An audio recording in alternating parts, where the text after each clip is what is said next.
ఈ రోజే డౌన్లోడ్ చేయండి. మీ ఫేవరెట్ షోస్ చూడండి. బాబాయ్, పిన్ని,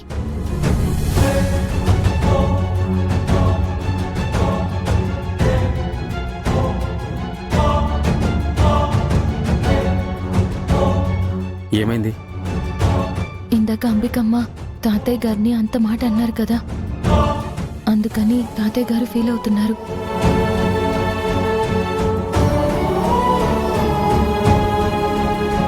వీళ్ళేంటి కట్టుకుని మా నాన్న దగ్గరకు వచ్చారు? మావయ్య గారు ఏంటి అలా ఉన్నారు? ఏంటి నాన్న, అంబిక అన్న మాటలు పట్టించుకుంటున్నావా? అవునమ్మా, అదన్న మాట కూడా నిజమేగా. దాని పెళ్లి గురించి ఇన్నాళ్ళుగా నేను పెద్దగా పట్టించుకోలేదు.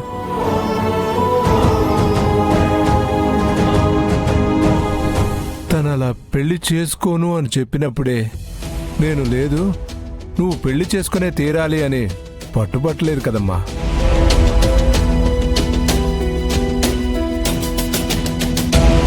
ఈరోజు నేను ఖచ్చితంగా పెళ్లి చేసుకోవాలని పట్టుబట్టడం తనకి నచ్చడం లేదు. అందుకనే అంబిక నాతో అలా మాట్లాడుతుంది. తనొక్కసారి నిర్ణయం తీసుకుంది అంటే ఆ నిర్ణయాన్ని తను మార్చుకోదు. అలా నిర్ణయాలు తీసుకునే ఆ రోజు పెళ్లి వద్దని మన బిజినెస్లు ఆస్తులు అన్నింటినీ తనే నిలబడి చూసుకుంది. తన మాటని మనసుని మార్చటం అంత తేలిక కాదమ్మా.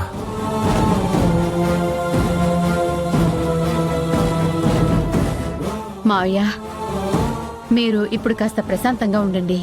నా కూతురికి పెళ్లి కాదని తెలిసిన తర్వాత, తను పెళ్లి చేసుకోనని చెప్తున్న తర్వాత నేను ఎలాగమ్మా ప్రశాంతంగా ఉంటాను?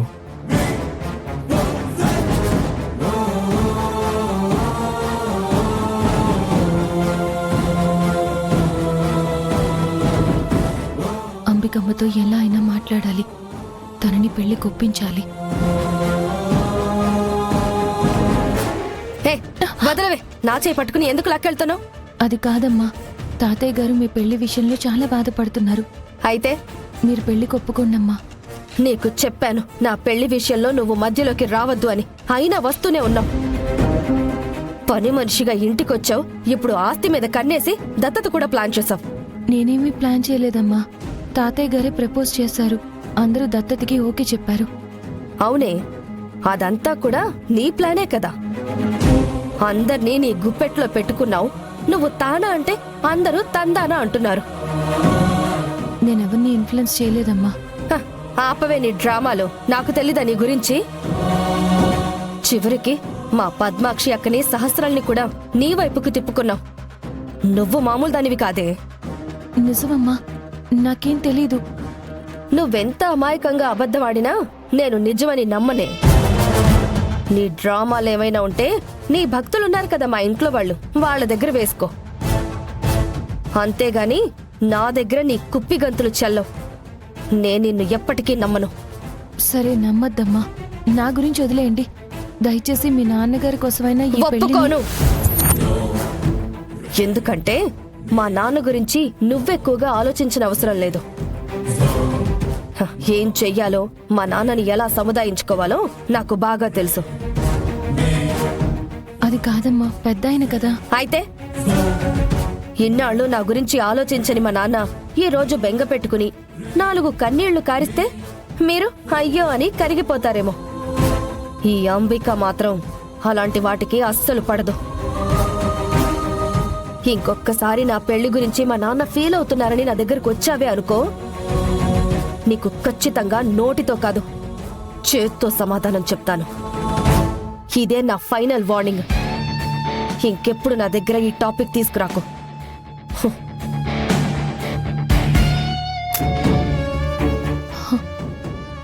అంబికమ్మ పెళ్లి చేసుకోనని మొండి పట్టుదలతో ఉంది. అక్కడేమో తాతయ్య గారు అంబికమ్మ విషయంలో చాలా బాధగా ఉన్నారు. ఎలా ఈ సమస్యని తీర్చాలి?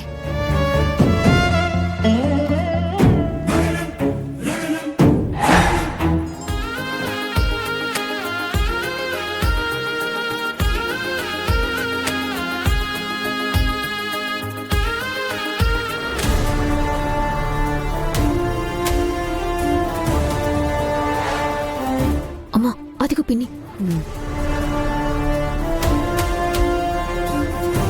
అమ్మా వెళ్ళి మాట్లాడు. లక్ష్మి మీదకి ఏం ప్లాన్ చేసిందో వెళ్ళి కనుక్కోమ్మా. ఇప్పుడేం వద్దే. అదేంటమ్మా వద్దంటున్నావేంటి? ఇప్పుడు మనం వెళ్ళి లక్ష్మి మీద ఏం ప్లాన్ చేశావని అడిగితే ఖచ్చితంగా అంబికకి మన మీద డౌట్ వస్తుంది. ఎందుకంటే ఆల్రెడీ నువ్వు అడిగావు. ఇప్పుడు నేను వెళ్ళి దాని గురించి అడుగుతాను. మనం పదే పదే అడుగుతుంటే అంబిక ఈజీగా కనిపెట్టేస్తుంది. మరిప్పుడు ఎలా అమ్మా? లక్ష్మి మీద పిన్ని ఏం ప్లాన్ చేసిందో ఎలా తెలుసుకోవటం?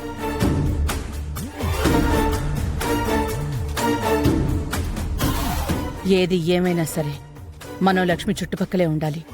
అంబిక ప్లాన్ చేసిన ప్రమాదాల నుంచి లక్ష్మిని కాపాడుకోవాలి. మన కర్మ కాకపోతే మన చేతులతోనే తన జీవితం నాశనం చేయాలనుకున్నాం. ఇప్పుడు మనమే తిరిగి తన్ని కాపాడి కర్మని ప్రసాదించాడు ఆ దేవుడు. తప్పదే. దాని కడుపులో నీ బిడ్డ పెరుగుతోంది. ఆ బిడ్డ భూమిని చూసి మన చేతికొచ్చిన మరుక్షణం ఆ లక్ష్మిని ఏం చేస్తాను చూడు. అప్పటిదాకా దాన్ని కంటికి రెప్పలా కాపాడుకుంటూ ఉండాలి. సరేనమ్మా. చుట్టుపక్కల ఏమైనా ఏర్పాటు చేసిందేమో ఒకసారి చూద్దాం పద.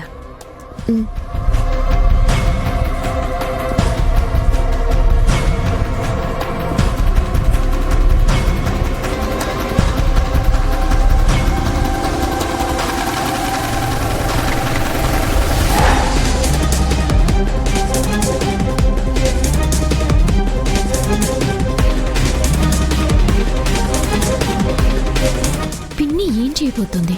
ఎక్కడ ఏం పెట్టి చచ్చిందో అర్థం కావట్లేదు. సహస్ర ఏమైందమ్మా? ఏం లేదత్తయ్య, కొంచెం నలతగా ఉందంతే. టాబ్లెట్ కావాలా? ఆహా వద్దత్తయ్య.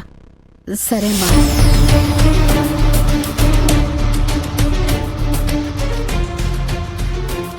ఈ అంబిక ఎప్పుడేం చేస్తుందో తెలిసి రావడం లేదు.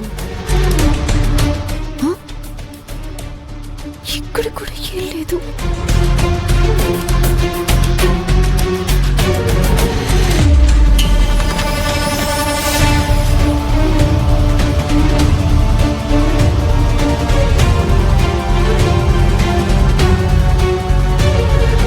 మీరేంటి వదినా, వెళ్ళి కూర్చోండి. మేము ఈ పనులన్నీ చేస్తాము. పంతులు గారు రావడానికి చాలా టైం ఉంది. మీరెళ్ళి కూర్చోండి. పర్లేదులే వదినా, ఇక్కడే ఉంటాను. మీ పని మీరు చూసుకోండి.